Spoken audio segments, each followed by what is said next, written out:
infectious symptoms, and you can see them, then you don't have to worry about catching them. Yet this guy picked up the disease, apparently from somebody who did not have the infectious symptoms.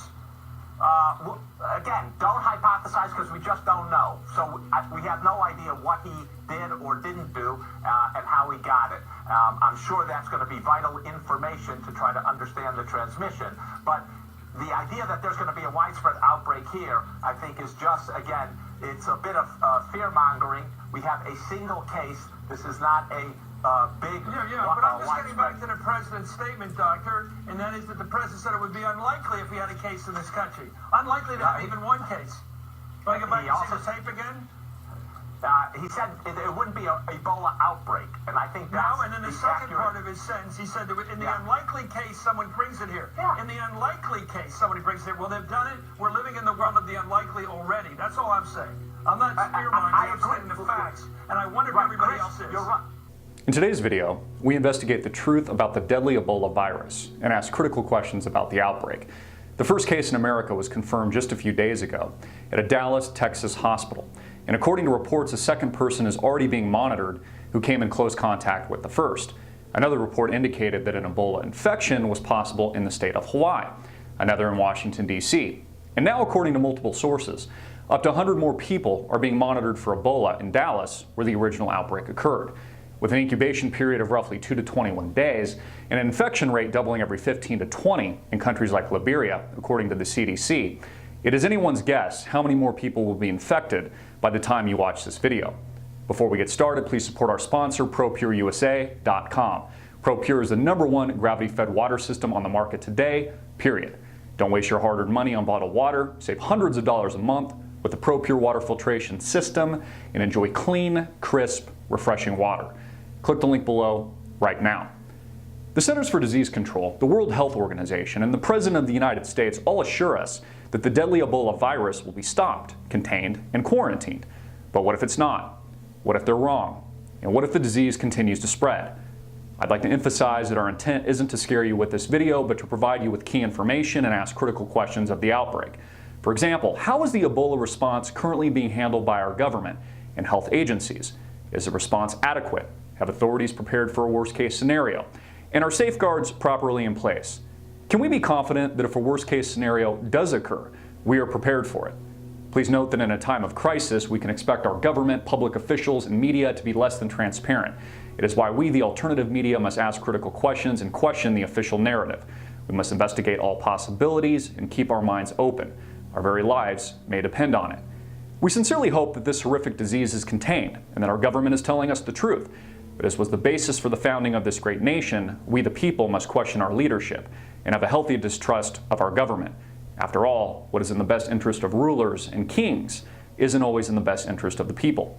For example, if President Barack Obama already knew that an aggressive outbreak was about to take place in America and that the virus was spreading rapidly, would he tell you about it? Or would it be in the best interest of our government and the political elite to keep their mouths shut? Wouldn't they want to prevent panic? 2 weeks ago, the president said this. I thank Dr. Frieden and everybody here at the Center for Disease Control for welcoming me here today. Tom and his team just gave me an update on the Ebola outbreak in West Africa. Our efforts to help mobilize the international community to fight it, and the steps that we're taking to keep people here at home safe. Tom and his team are doing outstanding work between the specialists they have on the ground in West Africa and here at headquarters.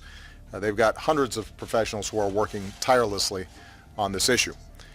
This is the largest international response in the history of the CDC.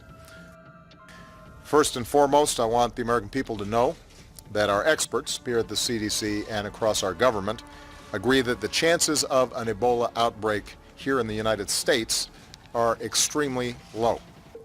We've been taking the necessary precautions, including working with countries in West Africa to increase screening at airports so that someone with the virus doesn't get on a plane for the United States. In the unlikely event that someone with Ebola does reach our shores, we've taken new measures so that we're prepared here at home. We're working to help flight crews identify people who are sick and more labs across our country now have the capacity to quickly test for the virus. We're working with hospitals to make sure that they are prepared and to ensure that our doctors, our nurses, and our medical staff are trained, are ready, and are able to deal with a possible case safely. Interesting. Just a few weeks after the unlikely event, the CDC confirmed we now have our first infection. Today, we are providing the information that an individual traveling from Liberia has been diagnosed with Ebola in the United States.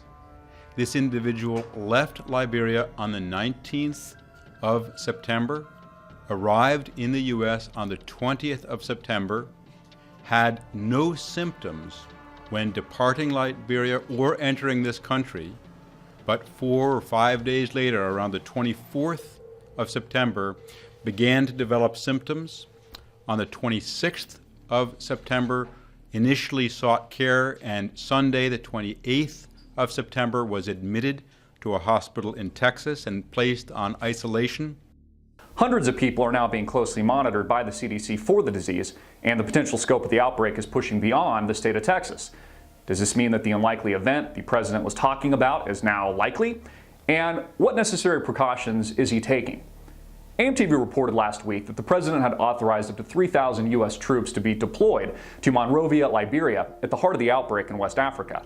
In addition to deployment of U.S. troops, by the way, with no experience handling or quarantining infectious disease, I guess they're just going to shoot at the virus, up to $500 million taxpayer dollars were allocated.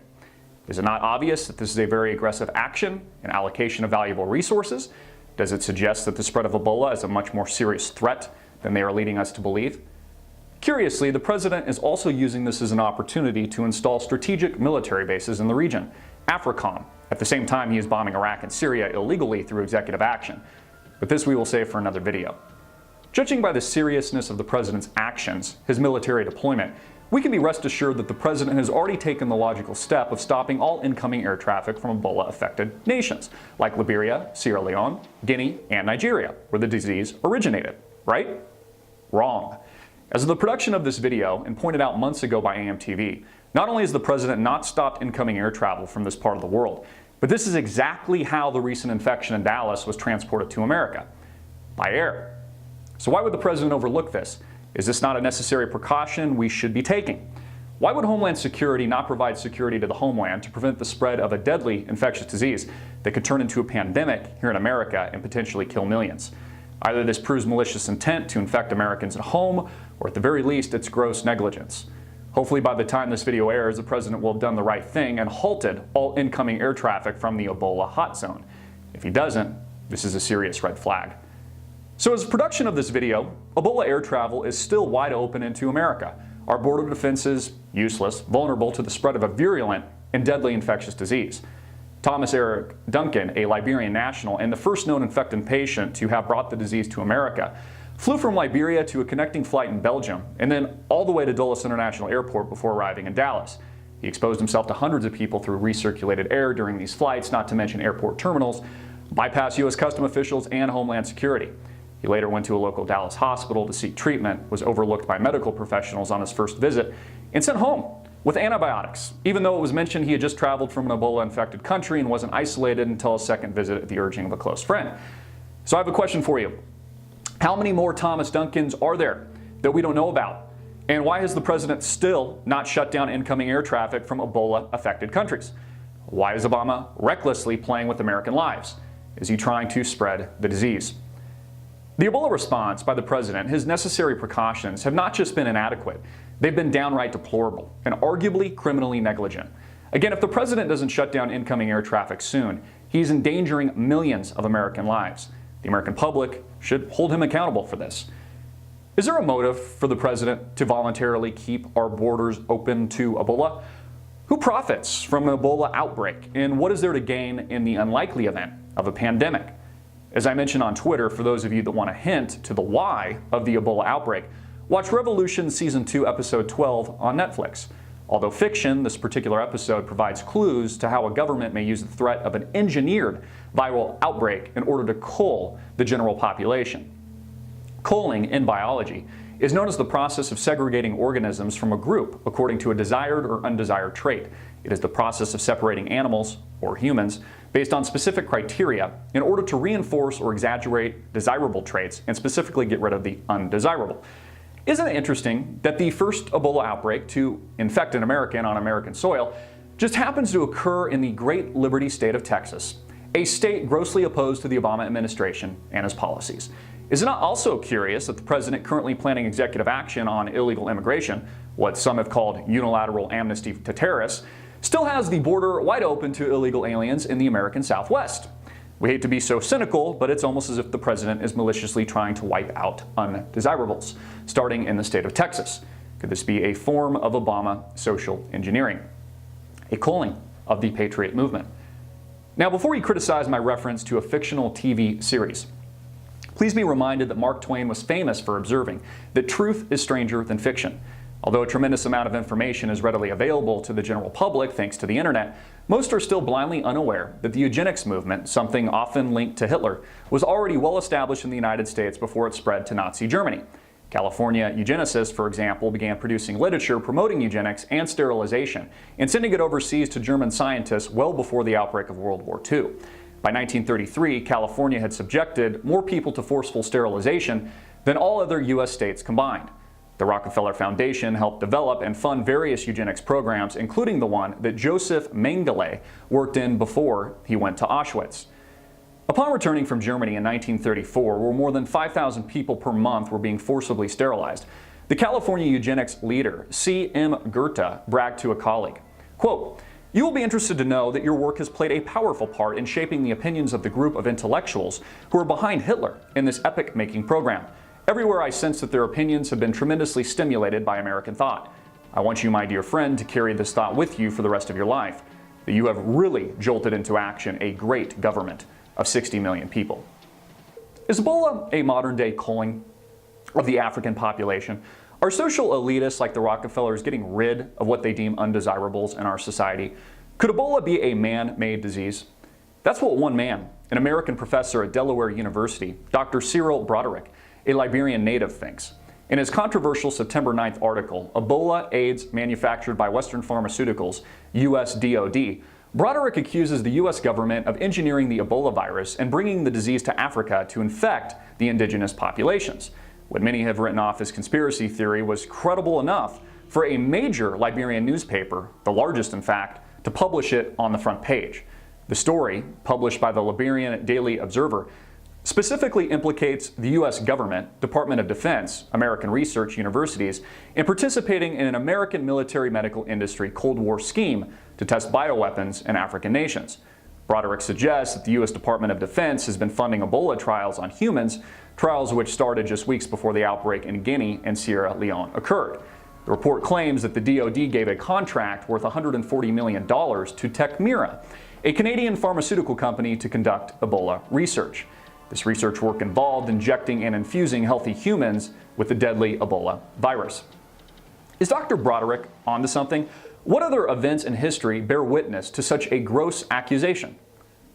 In a national security memo dated April 24, 1974, titled Implications of Worldwide Population Growth for U.S. Security and Overseas Interests, Henry Kissinger, the Secretary of the State in the administrations of Presidents Richard Nixon and Gerald Ford, wrote, quote, "Depopulation should be the highest priority of foreign policy towards the Third World. Depopulation, to depopulate something, means to ravage, to ruin, to reduce the population of, especially by violence, disease, etc." Mr. Kissinger then continued, "The United States economy will require large and increasing amounts of minerals from abroad, especially from less developed countries. This means they are going to destroy the population of mainly Third World countries." The basic thesis of this declassified security memo is that population growth, especially in less developed countries, like in Africa, is a threat to U.S. national security. The threat of unmitigated population growth in these areas would lead to civil unrest and political instabilities. The paper continues, "Wherever a lessening of population pressures through reduced birth rates can increase the prospects for such stability, population policy becomes irrelevant to resource supplies and the economic interests of the United States. The location of known reserves of higher grade ores of most minerals favors increasing dependence of all industrialized regions on imports from less developed countries. The real problems of minerals supply lies not in basic physical sufficiency, but in the politico-economic issues of access, terms for exploration and exploitation, and division of the benefits among producers, consumers, and host country governments. Are Ebola-affected nations in West Africa host countries for valuable resources? Would the U.S. government implement policies that enhanced its interest in the political, economic, and social stability of these populations? In a policy paper published in 2000, Rebuilding America's Defenses, Strategy, Forces, and Resources for a New Century, it states that the art of warfare will be vastly different than it is today. Combat likely will take place in new dimensions. Advanced forms of biological warfare that can target specific genotypes may transform biological warfare, these weapons, from the realm of terror to a politically useful tool. Is the spread of Ebola politically useful? Another case, known as the Tuskegee syphilis experiment, was an infamous clinical study conducted between 1932 and 1972, where the U.S. Public Health Service knowingly infected hundreds of impoverished rural African American men with syphilis and left others untreated.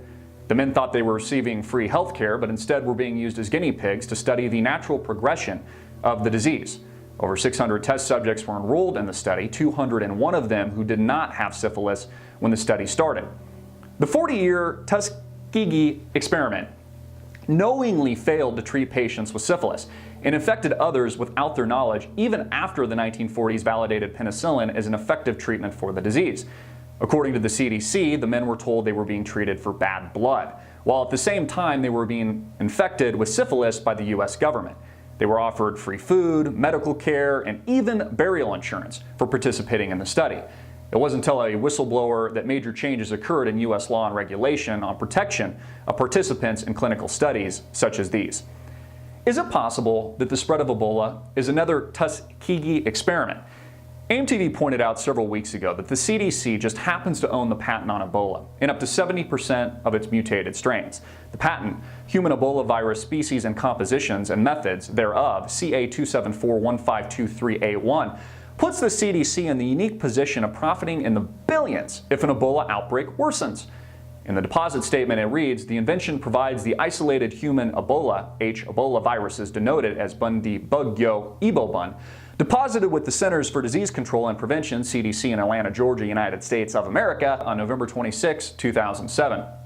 On the background of the invention, it states, quote, the family Filoviridae consists of two genera, Marburg virus and Ebola virus, which have likely evolved from a common ancestor. The genus Ebola virus includes 4 species, Zaire, Sudan, Reston, and Cote d'Ivoire, Ivory Coast Ebola viruses, which have, with the exception of Reston and Cote d'Ivoire Ebola virus, been associated with large hemorrhagic fever outbreaks in Africa with high case fatality rates anywhere between 53% and 90%. Should we be skeptical of a government agency that stands to profit in the billions of dollars if an Ebola outbreak worsens? Who else stands to profit in a worst-case scenario? Interestingly, the stock of a Canadian pharmaceutical company named Tecmira has since skyrocketed on news of the Ebola outbreak in West Africa. The giant spike in its shares coincided with the FDA's recent announcement that the agency would loosen its hold on the development of Tecmira's experimental Ebola drug. In September, health professionals announced in a press release that they would begin clinical trials in affected nations to fight the disease, sending the stock soaring.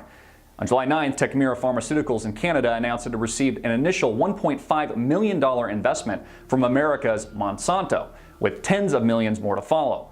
The company's press release explains that the partnership is related to Tecmira's patented agri-pharma products, in other words, drugs for plants. Now, Monsanto is the largest agricultural seed supplier in the world. The company has also become one of the most hated over its genetically modified food products, GMOs, and the unethical methods the multinational corporation uses. While the Monsanto-Tecmira partnership has no known connection to the current Ebola epidemic, the Canadian pharmaceutical company's deal with the U.S. Department of Defense is specifically for Ebola. A second press release 2 weeks ago from Tecmira Pharmaceuticals announced the deal with the Pentagon. The U.S. military is paying the company $140 million to test drug treatments for Ebola. The announcement describes how the study is still in its infancy, testing low doses of drugs on healthy subjects to see how high the doses can get before the body has adverse reactions. AMTV suspects one of the main reasons infected Ebola patients have been transferred back to the United States for treatment, potentially infecting countless more people, is to study the effects of an Ebola vaccine in a controlled medical environment. African hospitals do not provide this setting, but Atlanta's Emory University Hospital, where the patients have been transferred, provides perfect conditions. At least 2 patients have already been transferred to this location, and Atlanta, of course, is the home to the Centers for Disease Control. Also likely not a coincidence. If the CDC owns the patent on Ebola and stands to profit immensely from it, do these carriers not carry with them valuable intellectual property? One blogger notes, the most fascinating aspect of the Ebola vaccine manufacturing process is how quickly they have brought it to the clinical trials phase. It is virtually impossible for vaccine manufacturers to produce and deliver these drugs in the timeline they have proposed. It typically takes several years from the point of initial vaccine development to human clinical trials, a process which the manufacturers claim is being done in weeks and months. The only way it would have been possible was through years of planning and procurement. The trouble with the spread of Ebola is that its symptoms mimic the flu virus. According to the World Health Organization, a sudden onset of fever, intense weakness, muscle pain, headache, and sore throat are typical early warning signs. How is one to know if they've been infected by Ebola until it's too late? The CDC has emphasized that Ebola cannot be transferred through the air, and it's not an airborne transmittable disease. But can we be so sure of this? WHO states officially on its website that Ebola infection occurs from direct contact through broken skin or mucous membranes with the blood or other bodily fluids or secretions, stool, urine, saliva, semen of infected carriers. Infection can also occur if broken skin or mucous membranes of a healthy person come into contact with environments that have been contaminated with an Ebola patient's infectious fluids, such as soiled clothing, bed linen, or used needles. Skeptics believe that authorities are being less than transparent regarding the possibility of the disease mutating into an airborne strain. Now remember, when the outbreak first occurred several months ago, the CDC assured us that the infection rate would be limited to just a few thousand people before containment. But now, the same federal agency is warning that Ebola infections could total upwards of 1.4 million people in Africa alone by the end of January 2015. With a margin of error so large, how can we be sure that they're not also wrong about the threat of airborne transmission? A little research on the subject will show that Ebola may in fact be airborne already. Studies in Canada showing that airborne transmission is possible from pigs to monkeys without any direct contact between them. Pigs and monkeys were placed in separate cages during a 2012 study and contracted the disease.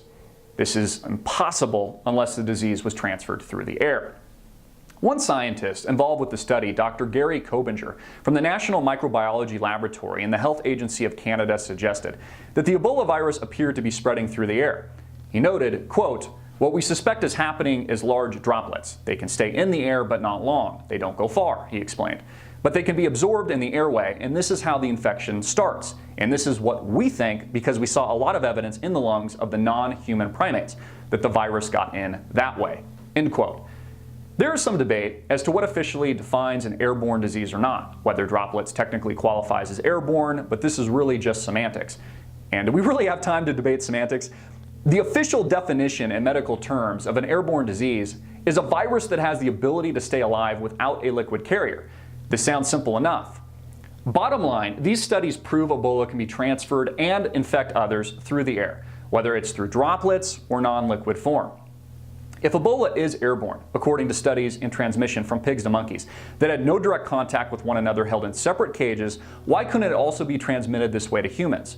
Alarmingly, the CDC has now admitted this, suggesting that casual contact can, with infected patients, transfer the virus, meaning it can travel through the air, and that being within approximately 3 feet or within the room or care area for a prolonged period of time with an infected patient, not wearing recommended personal protective equipment, or having direct brief contact with them could spread the disease.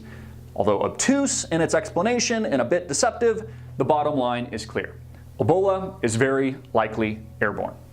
The UN is now warning that a nightmare scenario may be unfolding and that the Ebola virus could in fact be airborne already and spreading at an unprecedented rate.